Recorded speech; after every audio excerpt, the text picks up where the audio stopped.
Recebemos a visita do Dr. Lili Min, médico neurocientista, gestor e professor da Unicamp, formado na Universidade Federal do Paraná, natural. O senhor é de Taiwan, né, doutor Lili? China, isso aí. Da China. E veio para o Brasil com 8 anos, está 50 anos no Brasil. Acabei de entregar a idade dele e hoje o doutor Li faz aniversário. Meus parabéns, viu, doutor Li? Obrigado. 58 anos, o senhor é uma pessoa muito simpática. Bom, doutor Li está visitando a nossa região. Ele esteve ontem em Ribeirão Grande e Capão Bonito, fez algumas visitas, né? Visitou lá em Ribeirão Grande vereadores, visitou a PAI. E ele é pré-candidato a deputado estadual pelo Partido Cidadania.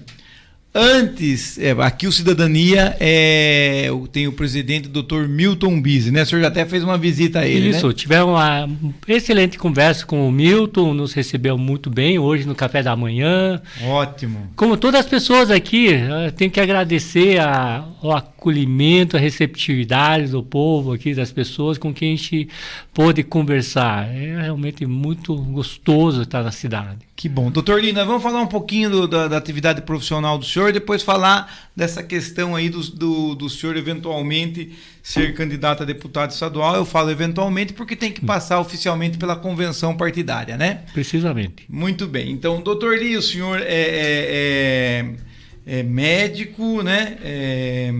É especialista em neurologia, isso? Neurociência, né? Isso, neurociência. Neurociência.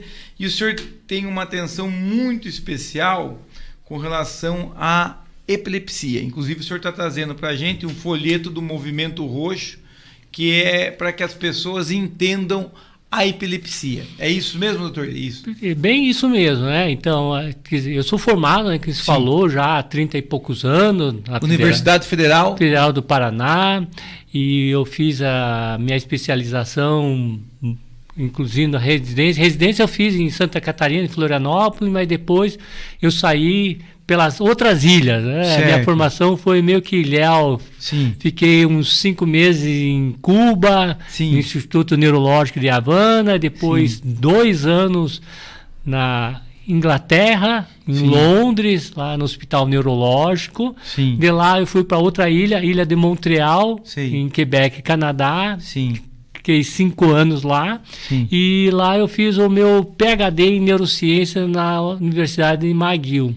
Certo. E de lá, daí a gente voltou, e desde então eu trabalho, né, na Unicamp como professor na neurologia, e esse projeto da epilepsia, ela vem mais ou menos na mesma, digamos, na jornada, porque minha tese de PhD foi na área de epilepsia. Certo. Porém, estudando um aspecto muito, digamos, pontual do metabolismo, né? Como que o cérebro funciona nas pessoas com epilepsia. Mas esse projeto que eu pude desenvolver pela OMS, ele abriu a perspectiva de trazer um enfoque mais na área de modelos de gestão, e daí, no caso, como as pessoas são tratadas, como que a sociedade enxerga as pessoas com epilepsia. Como a sociedade acolhe também. Acolhe, precisamente, Marcos, no sentido de que a gente vê que a sociedade, ela ainda levanta barreiras, que a gente fala, né? Um certo preconceito. Preconceito. Mas eu vejo que parte desse preconceito é muito devido ao desconhecimento. Aí a necessidade de a gente ter esse diálogo com as pessoas para demitificar, demonstrar que a pessoa com epilepsia não é aquele bicho de 7 cabeças, são pessoas, né? Pode ter uma vida normal. Perfeitamente, desde que faça o tratamento, né? Que ela existe, o tratamento funciona na maioria das vezes, e a pessoa pode ter a sua vida normal, né? Então, eu vejo que os elementos para que a pessoa com epilepsia possa chegar a esse ponto, a gente precisa de alguns aspectos. De um lado, a sociedade que possa entender, né? De que não é nada aí de extraordinário ou de sobrenatural ou que, né, que seja, porque passa muita imaginação nas nossas cabeças. E é mostrar que a pessoa que tem epilepsia, como o senhor falou, pode ter uma vida normal desde que faça o tratamento correto, tome os medicamentos corretos. É isso? É isso, Marco. Tá. Qual é o percentual? Eu diria que tem um percentual de pessoas que têm uma epilepsia, vamos dizer, no estágio mais avançado, que não consigam ter uma vida normal? É muito raro isso? Olha, sim, em termos aí de números, para o pessoal entender, a doença, a epilepsia, ela acomete 1 a 2% da população. Então, 1 a 2% da população tem. Isso quer dizer que... Em graus mais e menos elevados. Isso quer dizer que no estado de São Paulo temos de 460 mil a 920 mil pessoas com algum tipo de epilepsia. Certo. Se nós pegarmos 100 pessoas com epilepsia, só para facilitar a conta, né, para as pessoas entenderem, eu dando uma medicação que existe na rede básica de saúde, né, que são 4, que são as medicações ditas essenciais, ou mais tradicionais, que é carbamazepina, fenobarbital, fenitoína e o ácido valproico. Eu prescrever uma dessas 4 e a pessoa tomar ela certinho, conforme a orientação médica, eu consigo controlar em 70%. Certo. Vamos colocar 2/3, né? 2/3 dessas pessoas vão ter controle total. Vão poder fazer toda a tua vida normal. Aí toca a vida normal. Certo. Então, nós vamos ter esse outro 1/3 que a medicação ela não controla na totalidade. Diminui, mas a pessoa não fica totalmente livre de crise. Certo. Eu posso ajustar, colocar um pouquinho, trocar por um remédio mais novo, e com isso o que acontece? Eu aumento um pouquinho o número de pessoas que ficam livres de crise, lá para uns 80% na sua totalidade. Certo. Então nós vamos ter uns 20% de pessoas com epilepsia que a medicação não consegue controlar totalmente. E esse grupo de 20%, nós podemos tentar algumas coisas que são ditas alternativas ou complementares. Entre eles, o tratamento cirúrgico. Certo. Cirurgia para epilepsia não é uma coisa nova, tem mais de 100 anos e ela funciona. Então, a gente pode, em alguns casos bem selecionados, fazer o tratamento cirúrgico. Né? Certo. Em crianças, nós temos opção de fazer um tratamento com dieta. Certo. Dito dieta cetogênica, certo. E que pode propiciar uma parcela de controle adicional. Mas no final a gente vai ter realmente uma parcela de pessoas de uns 15% que, a despeito da medicação, a despeito de possibilidade de outros tratamento, ele não consegue ter o controle total das crises, né? No caso de São Paulo, nós estamos falando de 420 mil, em torno de 60 mil pessoas provavelmente teríamos dificuldade para ter uma vida 100% normal. Exatamente. Né? Esse tem que ser um grupo que a gente precisa de uma discussão em particular, né? Direcionado para essas pessoas.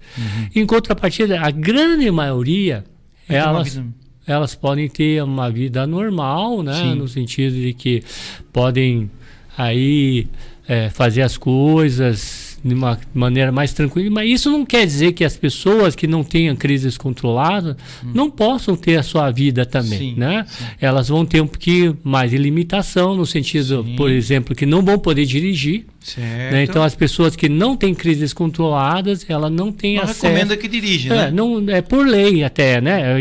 Não pode ser um piloto de avião, né? Não um pouco de um carro. Nem um carro não mesmo, pode, né? não pode. Tem limitação. Essas limitações, mas não quer dizer que não possa ter uma vida quase normal, né? Pode trabalhar, pode constituir família, né? Pode ir à escola, né? E acho que toda essa questão não seja limitado por um diagnóstico, né?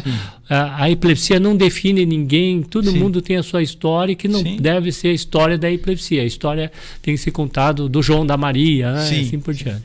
Doutor Lee, agora uma das coisas que eu queria perguntar para o senhor, e o diagnóstico? É fácil de ser feito? Há uma dificuldade de se fazer? A gente fala aí, principalmente em questão de rede pública, né? Apesar das críticas, o Brasil tem um sistema de saúde pública ainda bem constituído, mas em alguns lugares há sempre uma falha. E essa questão ainda do diagnóstico, como é que é? Então, o diagnóstico, ele é um diagnóstico baseado na história clínica. Então, o médico precisa estar preparado, digamos, apto a fazer o diagnóstico. Porque nós não temos um exame que faz o diagnóstico. Pois não é que nem um exame de sangue que você faz, tá com anemia. Daí é fácil, né? Sim. A epilepsia é diferente. É diferente, porque daí o que requer? Que a pessoa conte a história ou a pessoa que viu a crise conta a história. Sim. De uma maneira geral, a convulsão, aquele que a pessoa cai no chão e se debate, é fácil de reconhecer. Sim. Mas existem outros tipos de crises que muitas vezes é de difícil diagnóstico ou de interpretação. Por exemplo, uma pessoa que está lá no shopping, de repente sai do ar, está lá em pé, não cai. Sim. Começa a mexer na roupa, né? Mexe um pouquinho a mão, e você chama ele até olha, mas não interage. E o pessoal pode achar, mas o que está acontecendo? Está muito esquisito, né? Ou então, outra situação é aquela criança que está na sala de aula, de repente está lá, para por um pouco de segundo e volta. São ditas crises de ausência. E muitas vezes essa criança, os professores acham que é uma criança desatenta, vive no mundo da lua.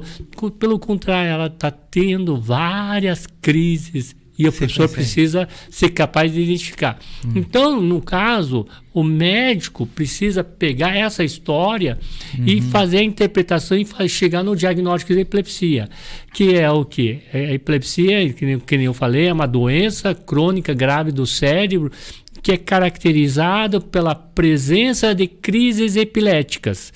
Né? Essas crises epiléticas são essas manifestações, a convulsão é um tipo, a crise de ausência é outro tipo, essa outra crise que a pessoa só fica se mexendo é outro tipo, de uma maneira recorrente e que não são desencadeadas, né, por questões tóxicas, metabólica ou febril, né? Por exemplo, se a pessoa toma uma medicação para baixar a glicemia, né, o açúcar no sangue, porque tem diabetes, ou, por exemplo, a pessoa pode ter uma convulsão, mas ela não tem epilepsia, mas porque baixou... Teve motivado por uma questão, um outro tipo de doença.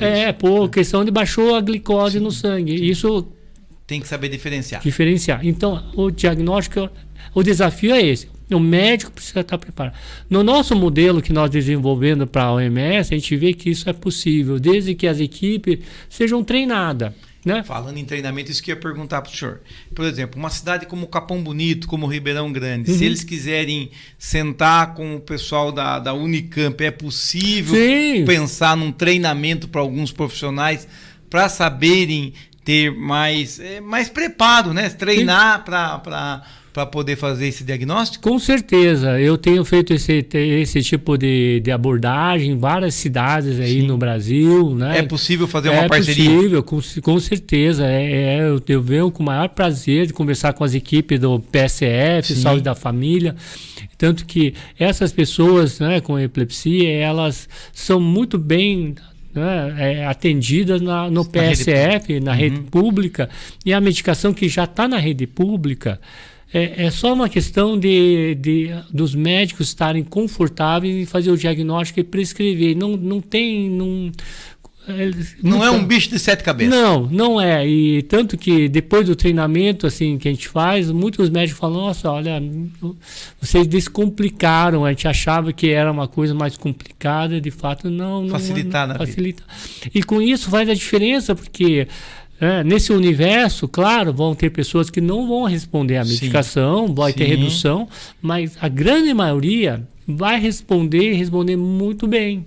E aqueles casos mais graves vai ser encaminhado para cidades com centros maiores, com maiores condições de atendimento. Bem isso, Marco. Isso que a gente... Olha aqui, gente, o Dr. Lee está dando uma dica aqui. Então, para os nossos gestores de saúde da região, lembrar que Capão Bonito já fez parcerias com a Unicamp. O plano diretor de Capão Bonito foi feito pela Unicamp, pelo Departamento de Arquitetura e Engenharia da Unicamp. Então, vamos aproveitar essas maravilhosas universidades que nós temos no estado de São Paulo. USP, Unicamp, Unesp, né? Procurar lá o pessoal do Dr. Lee, que pode fazer uma parceria, contratar a Unicamp para fazer um treinamento, porque você dando condições melhor para o profissional médico e para a equipe de saúde, certamente a população será melhor atendida, né, doutor? Com certeza, e até assim, eu vou um pouquinho além, né, por exemplo, com as escolas também é importante. É importante. Os professores... envolver não só a área de saúde, como a educação também. Sim, a educação, né, hoje com a questão da lei da inclusão, em que todas as crianças precisam estar dentro da sala de aula, acabou abrindo, digamos, um aspecto que muitas vezes os professores não estavam preparados, né? Porque na sua formação alguns aí não tiveram essa exposição sobre transtornos neurológicos, doenças neurológicas, aí a epilepsia entra como um desses aspectos. Além da epilepsia, né, na escola, que nós estamos indo nas escolas conversando com os diretores, professores, eles estão realmente precisando de um suporte, uma orientação muitas vezes em como agir durante crises de epilepsia, né? E além disso, as questões de transtorno do espectro autista, que tem sido uma das grandes demandas das escolas, que nós temos trabalhado sobre isso. Inclusão, né? Inclusão. Então, para a inclusão, os professores têm que estar preparados, né? Preparados. Então, nós também acho que é importante. Já vamos falar da questão da candidatura, mas você falou o seguinte, quando o indivíduo, o cidadão, tem uma crise de epilepsia, que é aquela que ele desmaia, tem a crise forte, o que é que a pessoa deve fazer? Virar de lado? O que ela tem que cuidar, o cidadão comum? Então, porque isso chega a acontecer na rua, né? Então, o que acontece? Então, olha, aproveitar esses minutos rapidinho para vocês, né, vamos fazer uma recapitulação. Quando você estiver diante de uma pessoa que está tendo uma convulsão, né, mantenha calma. Sei, assusta, né? Porque realmente do nada a pessoa cai e começa a ter uma convulsão, você fica assustado, mas mantenha calma, tenha em mente que se trata de uma crise epilética, chega perto da pessoa, apoia a cabeça com as mãos para que a pessoa não bata a cabeça no chão, vira um pouquinho de lado para que a saliva possa escorrer, né? E a pessoa não se afogar na própria saliva. Não tenha medo de ajudar a pessoa, porque tem um mito, que pega a epilepsia, que a epilepsia é contagiosa. Não, você não vai pegar a epilepsia, né? Não tem isso de ser transmissível. E a epilepsia é de fundo hereditário, alguma coisa? Assim, a grande maioria é de causa adquirida, a gente pode estar falando, mas só para finalizar aqui, Marco, daí pede para alguém marcar o tempo, né? Porque geralmente assim, dá aquela sensação que o tempo para. Então, mas a crise dura segundos, 1 a 2 minutos, mas se durar mais do que 5 minutos, né? Daí sim, nós estamos diante de uma situação que precisa ser removido a pessoa. Chamar o socorro médico. Chamar o socorro médico, 192, né, o SAMU, tal, e ir para um lugar que possa realmente fazer a medicação e tirá-lo da crise. Porque passou de 5 minutos, dificilmente a crise vai parar espontaneamente. E é isso. Daí o pessoal sempre... E a tal da língua? Isso. A língua é um mito que a gente precisa esclarecer para a população. A língua é um músculo. Nesse momento, a pessoa está tendo abalos musculares descontrolados, inclusive a língua lá fica se mexendo. Mas a língua não vai obstruir a respiração da pessoa, a pessoa não vai engolir a língua. Esse é um mito que isso possa acarretar algum problema na pessoa. E quando a pessoa, né, é confrontado com essa informação, muitas vezes ela age na boa fé, mas que é prejudicial para ela e para a pessoa. A pessoa acaba colocando o dedo na boca e a pessoa mastiga. Já teve história, viu, Marco, de perder o dedo. Né? E teve a história também que ao colocar um objeto para travar a boca, arranca o dente. Então é um mito, isso é uma crença. Então não ponha nada na boca da pessoa. Só vira, protege a cabeça. Isso. Vira para que escorra a saliva e não vá me pôr o dente na boca para segurar a língua da pessoa. Deixa a língua em paz. Deixa que depois a língua vai voltar a falar à vontade. Isso, deixa a língua em paz. Pode ter mordedura, mas a língua se sara, tal. Então, olha, é isso. Essa lenda, não queiram tentar colocar objeto, dedo na boca para mexer na língua. É só proteger a cabeça para que não bata, para que fique de uma forma que a saliva possa escorrer e não engasgar com a própria saliva. E se passou de 5 minutos, SAMU urgente. É isso, doutor Lee? Isso. Tá. Agora, é adquirido, é hereditário? Como é? Então, a grande maioria das causas de epilepsia são adquiridas. Adquiridas como? Que o paciente teve algum tipo de lesão, trauma cerebral. Sim. Hoje nós estamos no mês do Maio Amarelo, acidente automobilístico, ele tem sido uma das causas de trauma craniano, e trauma craniano pode deixar uma cicatriz, e essa cicatriz pode causar crises epiléticas, levando um quadro de epilepsia. Certo. Da mesma maneira, a pessoa acima de 55 anos, ele tem uma vulnerabilidade, conforme fatores de risco, de vir a ter um derrame. Certo. Um AVC. E as pessoas que sobrevivem ao AVC, uma parcela pode vir a desenvolver crises epiléticas. Certo. Também temos o tipo de epilepsia que é causada por uma parasitose, que é a cisticercose. Carne de porco.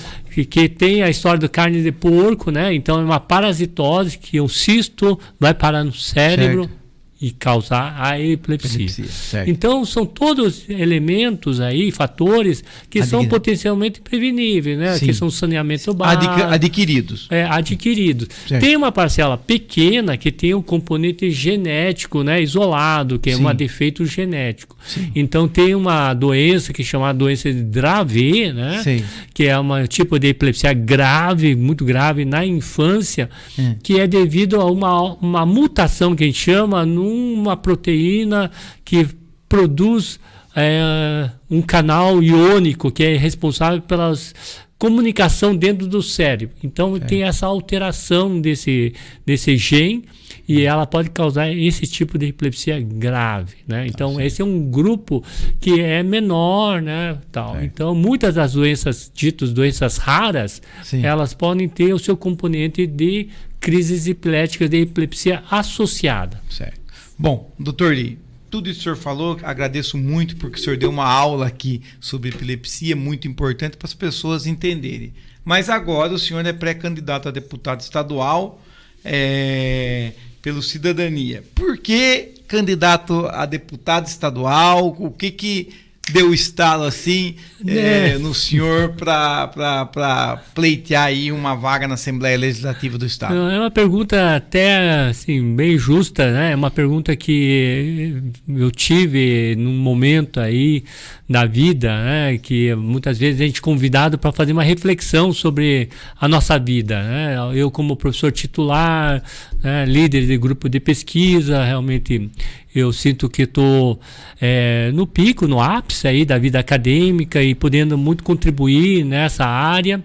E a gente faz um balanço da vida, Se eu continuar fazendo isso, o que eu vou continuar tendo, Certamente vou continuar tendo um bom resultado, artigos publicados, formação de grupos profissionais, eu vou poder atender mais pacientes aqui e ali. Porém é isso, Mas se eu realmente penso em que a gente precisa ter um protagonismo maior, trabalhar para que essas ações possam ter um alcance mais amplo, isso é possível, que eu enxergo como uma das possibilidades através de articulação política, de políticas públicas. E a questão de construção de políticas públicas, ela requer participação nessa arena. E nessa arena é realmente através, digamos, de força política. Então eu vejo que a questão para entrar, eu me coloquei na seguinte condição, de que, olha, realmente eu preciso participar de uma outra maneira, que não só como professor, não só como cientista, mas agora como uma pessoa da área política. E aqui no Brasil, essas questões de política a gente faz sendo político, Então, é nesse sentido. E eu coloquei, então, um projeto de vida de 12 anos para poder realmente adentrar e fazer essa articulação política. E o deputado estadual, ele é, assim, é um passo que eu enxergo como bastante natural aí dentro da trajetória, porque o estado de São Paulo é um estado realmente muito rico em vários aspectos, né? Não só economicamente, mas ele é rico em termos de infraestrutura, de coisas que já tem, né? A gente fala de universidades que nem a USP, a Unicamp, né? A Unesp, que figuram entre as melhores do Brasil e, se não, da América Latina. Nós temos esse ecossistema muito grande de ciência, nós temos um ecossistema muito grande na área da saúde, e que eu gostaria de poder contribuir, né, nesse debate, nessa criação, nessa discussão, né, da nossa rede de saúde, fortalecer o nosso sistema único de saúde cada vez mais, né, para que toda a população possa ter acesso. O que o senhor acha do Sistema Único de Saúde? O senhor que foi para Cuba, foi para o Canadá, para a Inglaterra, o que o senhor acha do Sistema Único de Saúde brasileiro? Eu acho excelente. Acho que realmente um bem muito grande que todos os brasileiros deveriam realmente valorizar, apoiar e investir, né? Porque o Sistema Único de Saúde foi uma propositura aí da Constituição, de que trouxe, né, no arcabouço da Constituição que a saúde é um direito de todos, é um dever de Estado, né? De que realmente, se a gente olhar, né, não tem nada mais precioso para cada indivíduo de nós do que a nossa vida, a nossa saúde nesse sentido. E lógico que precisa alguns ajustes. Sim, precisa. Acho que o Sistema Único de Saúde, ele vive subfinanciado, existe um subfinanciamento, se a gente olhar em termos de aporte financeiro e tal, comparativo com outros países, a gente investe muito pouco na nossa saúde, né?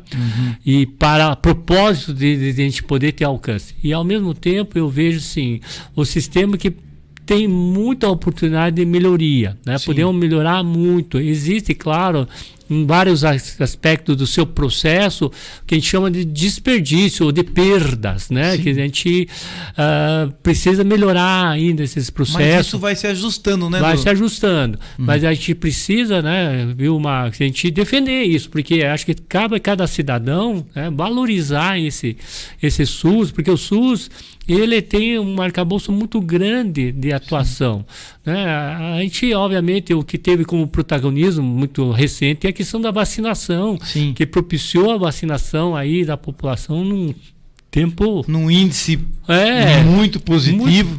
Olha, até comparado mundialmente é um índice positivo. Nossa, né? A gente tem que reconhecer. Nós estamos sem máscara aqui. Graças a Deus. Nós estamos saindo. Graças ao SUS. Graças ao SUS, né? Que nós não precisamos, eu tenho que pagar, nós pagamos através do imposto, tal, e tem toda essa estrutura que a gente precisa valorizar. A gente pode ir para coisas de mais alta complexidade, por exemplo, na minha área, né, nós fazemos cirurgia para epilepsia. A cirurgia para epilepsia, ele até então, olhando programas mundiais, o programa brasileiro é uma referência. Em alguns países do mundo só faz uma cirurgia dessa se a pessoa tiver um seguro saúde, né? Sim, é fácil, $100 mil. Tipo assim, o pessoal, você tem $100 mil para bancar aí? Não tem.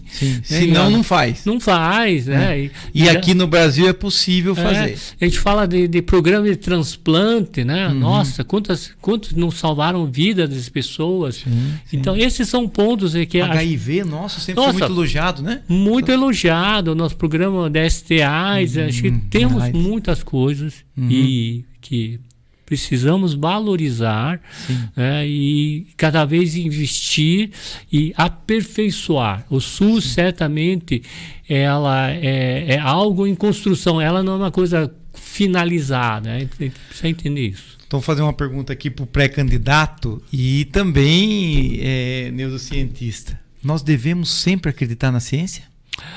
Olha, eu obviamente sou suspeito, né? Mas eu vejo que a ciência, ela tem realmente um arcabouço de informações que foram testadas e não sai do campo do achismo, né?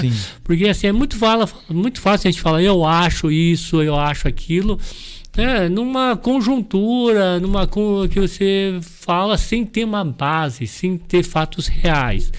Então a ciência, ela traz uma coisa que é muito imparcial, baseada em fatos, uma realidade no qual a gente pode realmente utilizá-lo para a tomada de decisão. Eu não digo que a ciência é soberana, eu acho que a gente tem que usar os dados de uma maneira sábia, sim, né? Colocando isso num contexto social do momento e como que a gente deve progredir. Mas muitas vezes a gente fala, Marco, que a ciência acabou sendo puxada numa seara política, numa discussão do qual ela, digamos, ela acabou sendo trazido para cá e para lá, e não é esse o propósito da ciência. A ciência, ela serve para instrumentalizar, orientar a gente tomar as decisões mais acertadas, que possa beneficiar a maior parte da população. E a ciência avançou muito. Hoje, né, a gente vê a questão, né, de várias doenças que são preveníveis, que a ciência conseguiu erradicar, como exemplo de algumas vacinas, né, a varíola, a varicela, tal, sarampo, a própria polio, sarampo, que a gente conseguiu controlar graças a programas de vacinação, mas que infelizmente, né, tem uma parcela de pessoas que tem esse movimento anti-vacina e que obviamente ele traz uma vulnerabilidade não só para o indivíduo, mas para a sociedade, porque a questão da vacinação é mais do que nada, é um esforço coletivo de a gente não contaminar as pessoas. Então, proteção coletiva. Coletiva, né? Sim. Então, o que nós estamos vendo, e com uma tristeza, que algumas doenças aí estão voltando. Tem um movimento de antivacinação. De antivacinação, né? Então, esse é um aspecto. E fora outros aspectos que a gente fala, né? Que esses 2 anos a gente viveu uma crise de infodemia, né? Sim. Então, são várias informações que são desencontradas e que... Misturou com a pandemia a infodemia. Nós tivemos que lidar com uma situação de crise sanitária que por si só já era bastante grave, somado a esse outro aspecto de desinformação, de fake news, e que custou, né, muito a nossa sociedade. Então, quando a gente fala confie na ciência, acredite na ciência, eu acho que a gente deve realmente escutar, né, a voz da ciência e trazer como uma referência do qual nós tomarmos nossa decisão. Sim. Não simplesmente, porque eu acho, porque é a opinião daquela pessoa, né? Vamos confiar naqueles que estudaram e se prepararam para isso. É mais do que confiar naquelas pessoas que estudaram, é confiar nos dados que a gente apresenta. Sim. No final, esses são os dados que estão nos dizendo isso, né? Então, esse é um ponto importante. Foram tudo feito com base em dados, levantamentos, pesquisas, né? Pesquisa, que tem uma metodologia aí em cima. Dr. Lee, caso seja eleito deputado estadual, vai ser um deputado que vai defender sempre aí a ciência e defender a informação correta, certo? Isso, a saúde, né? Acho que a saúde é um ponto importante, que a gente precisa ter políticas voltadas para essa temática. A ciência eu vejo muito, Marco, como, né, até a questão econômica, né? Muitas vezes as pessoas não têm entendimento. Quando você investe R$1 numa universidade, ele volta em R$4. Sim. Isso em termos econômicos, né? O pessoal muitas vezes acha porque forma a pessoa. Por si, já é muito importante, porque afinal nós precisamos de médico, precisamos de advogado, precisamos de engenheiro, agrônomos, precisamos de pessoas que realmente, efetivamente, movimentem aí a sociedade, dinamizem para poder tornar a sociedade mais confortável, mais, né, aconchegante, mais produtiva. Mais desenvolvida, essa é a palavra, né? E que a ciência, ela hoje, muitas vezes a gente fala, lá fora a gente vive de economia do conhecimento. Sim. Né? E essa economia do conhecimento, ela tem como base a ciência, e a ciência tem como base a educação, né? A ciência vem dos bancos escolares e progride à medida que avançam aí os níveis. A ciência nada mais é do que um estágio elevado da educação. Exatamente. E isso a gente vê, né, a ciência sendo aplicada em vários aspectos. Na agricultura, hoje a gente fala de ciência da precisão para aumentar a produtividade. Conhecimento. Conhecimento, né? Ciência é conhecimento, conhecimento aplicado em todas as áreas. Exatamente. E nós temos aqui, né, no estado de São Paulo, excelentes universidades, estrutura para aproximarmos. Acho que cada vez a gente precisa aproximar a universidade do setor produtivo. USP, Unicamp, Unesp, as FATEC, as ETEC. Bom, então a estrutura que São Paulo tem é maravilhosa. Doutor Lee, o senhor queria passar mais algum recado, nós já estamos terminando nosso tempo aqui. Agradeço a visita do senhor, né? Desejo sucesso nessa empreitada. A gente não pode falar ainda que ele é candidato, ele é pré-candidato, porque tem que passar pela convenção estadual. Depois ele vai ter um número dele, está sendo trazido aqui por amigos aqui em Capão Bonito e região. Quer falar mais alguma coisa? Os amigos aqui, em particular, o Walter, a Ana, né, são pessoas muito queridas e que realmente abriram, né, todos os espaços, nos acolheram como família. Eu agradeço muito, agradeço a Marco, você aqui pelo Jornal Expresso, né, por esse espaço aqui para a gente apresentar esse Movimento Roxo. Então, o Movimento Roxo tem um site, né, é o movimentorroxo.com.br. Então, isso vale para todas as pessoas. Eu vejo que o movimento não é só para as pessoas com epilepsia, mas para a sociedade, para entender, né, o que é epilepsia. Você mesmo estava falando que conhece uma pessoa que tem epilepsia, que está trabalhando e fez tratamento certinho e agora tem a vida normal. Exatamente. Né? Isso é um ponto importante de que a gente precisa quebrar essas barreiras. Sem preconceito. Sem preconceito. Né? Então, entre no site do Movimento Roxo.com.br, né, e participem, que acho que isso é importante. E para as pessoas que querem me conhecer um pouquinho mais, eu tenho as redes sociais, tenho um site, www.doutorli, doutorli, né, .com.br, e vocês podem ter várias informações aí, né, sobre como eu acho, como eu penso, né, e algumas das minhas ideias. E claro, eu estou sempre aberto aí para receber também sugestões, né? Podem entrar em contato comigo, tem lá o WhatsApp, lá no próprio site, 19 99106 4417. Ficarei muito feliz em poder, né, conversar com as pessoas aí. Obrigado, muito Marco. obrigado, doutor Li, nós agradecemos. Um abraço a todos e até breve.